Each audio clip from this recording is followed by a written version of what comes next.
Bom, a gente está fazendo várias perguntas e respostas falando sobre o processo de imigração e agora a parte 2 já cruzou a fronteira. E aí, o que aconteceu? Vamos lá? Pergunta número 1. Como foi a viagem? Bom, a viagem foi uma viagem longa, que eu me lembro. Foi uma viagem bem cansativa.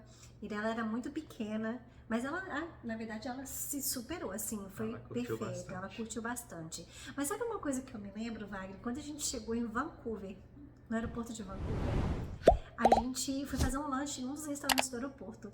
E a gente conheceu um senhor super bacana, um canadense, lembra? Foi meu primeiro contato com um canadense. E eu fiquei impressionada, porque ele tinha um sorriso, ele era super amigável. Sabia que eu não falava nada de inglês, mas ele não desistiu. Ele ainda continuou tentando se comunicar e agradar a gente. O processo de passar pela imigração, quando você tem que entregar toda a papelada, ali a gente ficou bem nervoso, porque é ali que é o sim ou não, mas graças a Deus foi um grande sim. E aí continuamos a viagem até chegar onde a gente mora hoje, que é Kamloops. Mas isso é uma boa que você comentou, porque eu achava na época que se a imigração a gente recebeu os papéis, tivesse falado ok, pode migrar, era isso. Mas não, ainda existia passar pela imigração do aeroporto, porque ali a gente também podia ser barrado. Ok, pergunta número 2. Como foram as primeiras semanas? Para mim as primeiras semanas foram de tudo, muita surpresa, né? Tudo novo, um lugar novo, uma casa nova, amigos novos. Então, para mim, realmente era muita informação. Existia, né, aquela barreira da comunicação por causa da língua, e eu sempre fui uma pessoa muito comunicativa, professora, e aí, de repente, então, eu me limitava ao ambiente da minha casa para poder me comunicar. Saindo de casa, já não conseguia entender absolutamente nada. Então, esse início foi um pouquinho complicado no início. Mas foi muito bom, a gente fez uns passeios, a gente conheceu supermercados, cidades, produtos novos, comida nova, conhecemos gente nova também, foi bem legal pra mim. Nós chegamos aqui em setembro, o clima estava um clima muito agradável para a nossa adaptação hoje, porém, quando nós chegamos aqui, saindo do Espírito Santo, a gente sentiu muito frio. Já em setembro, a gente já estava usando as nossas jaquetas de inverno, que normalmente você só vai usar lá para o final de novembro, dezembro. Em setembro, a gente já andava com a placa na mão. Gente, acabamos de mudar para o Canadá. Mais ou menos isso mesmo. A gente sentia muito frio no início, mas também, né, gente, era a nossa primeira experiência no inverno, saindo do calor e tudo mais. Um grande apoio que nós tivemos foi o Centro de Imigrantes local aqui, onde Giza pôde estudar inglês inicialmente. Eles também já fizeram a ponte para a gente se conectar com a universidade. Foi muito legal. Foi mesmo. O Immigrant Services também ajudou com a creche para a Mirella. Porque o que acontecia? Eu pegava o ônibus, ia para esse lugar, que é o Centro de Apoio ao Migrante aqui da cidade, com a Mirella. Enquanto ela ficava ali na creche com outras criancinhas, filhos de imigrantes, eu, mais outros imigrantes, pais e mães, íamos para a sala de aula aprender aí o básico do inglês. E foi uma experiência maravilhosa, porque além do aprendizado em inglês, eu fiz amizades novas com pessoas de tudo quanto é lugar do mundo. Foi bem legal. Quais foram os primeiros perrengues de imigração? Como eu falei, pra mim foi a questão da língua, da comunicação, porque eu me sentia muito limitada. Às vezes eu queria falar alguma coisa The book's on the table.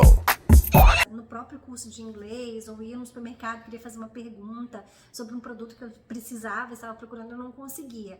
Na época a gente não tinha esses apps, né, Wagner, que faz tradução simultânea. Você fala na sua língua, ele já, na sua voz mesmo, ele já traduz e fala, né? Na época não existia isso. Quando nós chegamos aqui, era tudo mato. A gente 14 anos atrás, faz muito tempo. Gente, era dicionário de mão, inglês, português, português, inglês. Exato, nossa, é verdade. Já Meu Deus, pensou? eu tinha esquecido disso. Caramba. Mas passa muito rápido, né, Wagner? Na verdade, já são 14 anos, mas não parece. Eu vim com o título de inglês intermediário. The book's on the table. Mas, tipo, eu chegava no McDonald's, pedia o número 1, ganhava o número 7, ficava super feliz porque eu tava conseguindo comer na rua. 21? Ela não fala inglês, não. Nossa.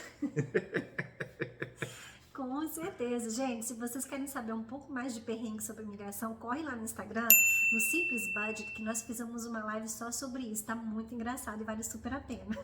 Perrengue de imigrante.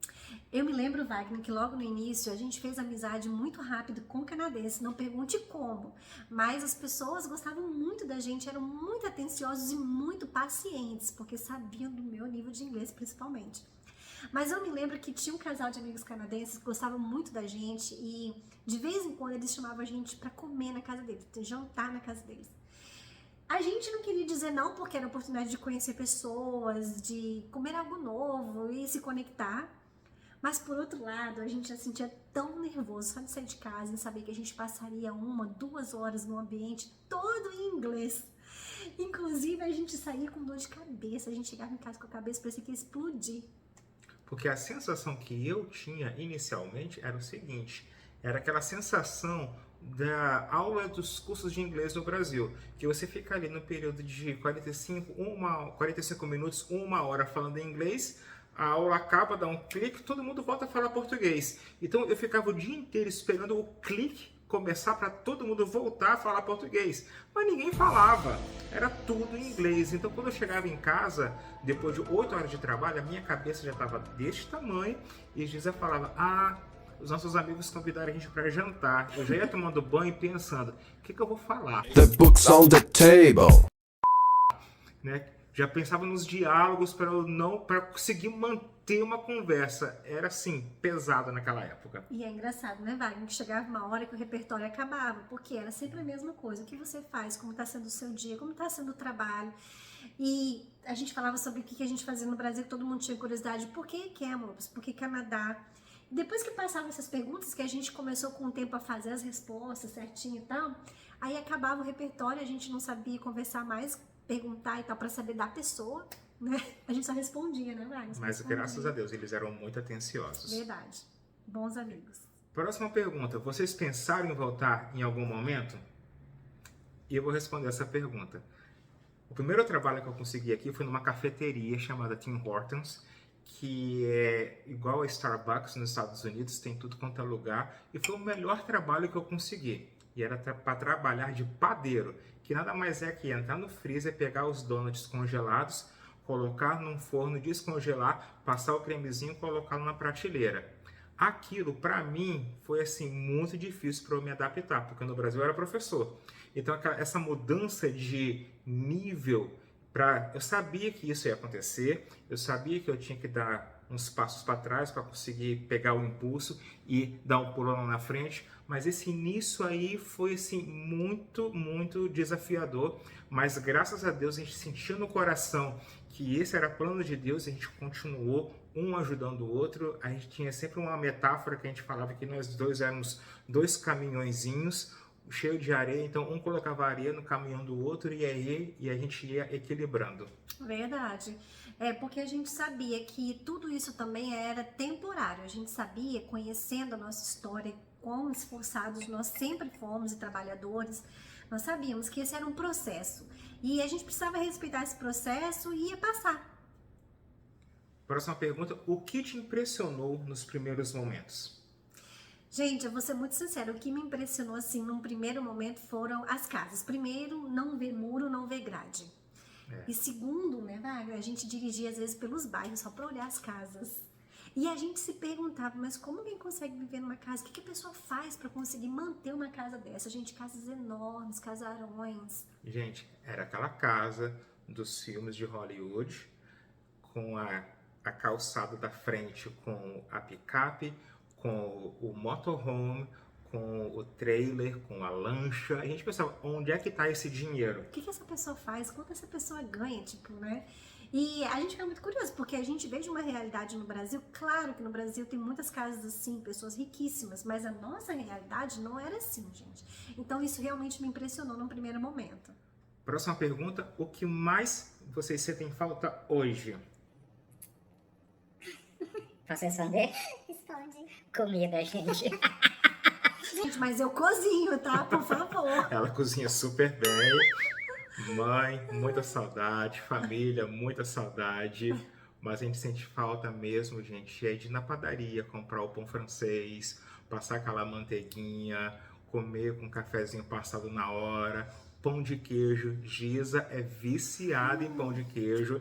Estamos com um problema muito grande aqui em casa, porque agora o supermercado local está vendendo pão de queijo congelado e 80% do salário da Giza agora está indo para pão de queijo, gente. Uau, é mesmo? Gente, é uma brincadeira. Claro que não, né? Mas eu também sinto muita falta da comida. Eu acho que mesmo que a gente tente reproduzir o melhor que a gente consiga de um feijão bem cozido, um arrozinho, uma carne, alguma coisa, tem uma coisa que é diferente, eu não sei o que é. Mas os nossos bolos, eles não ficam iguais, o pão que você faz não fica igual exatamente, não sei se é o trigo, o feijão não é do mesmo jeito, os temperos não são do mesmo jeito. Então, assim, nunca vai ser exatamente igual. Em 14 anos, nós nos adaptamos muito bem. A gente tem arroz, feijão, tudo em casa, tudo tranquilo. Porém, ainda é diferente. Então, a gente sente muita saudade da comidinha aí do Brasil. E se vale lembrar que a gente está muito perto de Vancouver. Bom, não tão perto assim, mais ou menos 4 horas de carro. E lá é uma outra história, né? Brasileiros que moram em Vancouver têm acesso a muito mais coisas brasileiras do que a gente tem. Mas a gente mora no interior da província, então o acesso é mais restrito. Qual foi o evento que mais marcou a vida de vocês nesses 14 anos de imigração? Esse a gente vai responder juntos, porque a gente concordou nesse aí. 1, 2, 3 e... A cidadania. Cidadania. Com certeza, gente. Depois de 3 anos vivendo aqui sem sair do país, nós fizemos aí as horas mínimas requeridas pelo governo canadense para a gente aplicar e se tornar um cidadão canadense. Bom, existe um processo, a gente precisa fazer uma prova, que é uma prova de conhecimentos mesmo sobre o Canadá. Eu e Wagner fizemos essa prova, graças a Deus passamos e recebemos então o certificado e passaporte de canadenses. Então esse foi um grande marco de todo aquele processo, né, de imigração inicial, todo o sufoco que a gente passou, desculpa, todo o sufoco que a gente passou, valeu muito a pena nesse momento. Yes! O que vocês fariam de diferente? Bom, eu acho que o que nós faríamos diferente é algo que com certeza a gente sugeriria para alguém que esteja vindo, se prepare. Eu sei que nós ouvimos isso e a gente se preparou como a gente podia na época, mas gente, o inglês, ele é fundamental, ele é a base para tudo nesse país. Então, se você não tem tempo para se preparar em nenhuma área, eu diria pelo menos a área do inglês, se prepare e foque para você vir aqui e conseguir arrumar um trabalho com mais facilidade, mais rapidez, para você conseguir se comunicar com as pessoas, se conectar. Muito importante. E a última pergunta é: fariam tudo de novo? A resposta é... Com certeza. Sim! Sim, faríamos tudo de novo. Eu acho que essa experiência, ela quebrou grandes paradigmas, né? Tanto na minha vida, como na vida do Wagner, como nas nossas vidas como casal. Então, foi uma experiência maravilhosa que abriu a nossa mente para muita coisa, o nosso conhecimento de mundo se expandiu de uma forma assim, incrível. E não só por nós, mas também pela geração que vem depois de nós, para nossa filha e as gerações que virão depois dela. Bom, gente, esse foi o segundo vídeo contando um pouquinho sobre a nossa imigração 14 anos atrás. Vídeo super especial para nós, porque 14 anos, não é um ano, gente, é muito tempo. A gente espera que vocês tenham gostado, a gente espera também servir de inspiração para vocês. Vai que você tá do outro lado aí, nesse processo, ou sonhando em fazer algo como a gente fez. Então, olha só, vai na frente, corre atrás, faz, não pare, não pense demais, tá bom? Porque quando a gente pensa demais, a gente acaba desistindo. E se prepare, se planeje, se prepare. Então, se você gostou desse vídeo, comenta aqui, eu gostei. Se você já imigrou, conta um pouquinho aqui da sua experiência pra gente.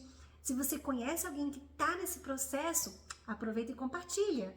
Então, deixa aqui o seu like, se inscreva no canal para muitos vídeos muito legais que vão vir por aí. E até a próxima! Fotinha. A gente pode fazer igual do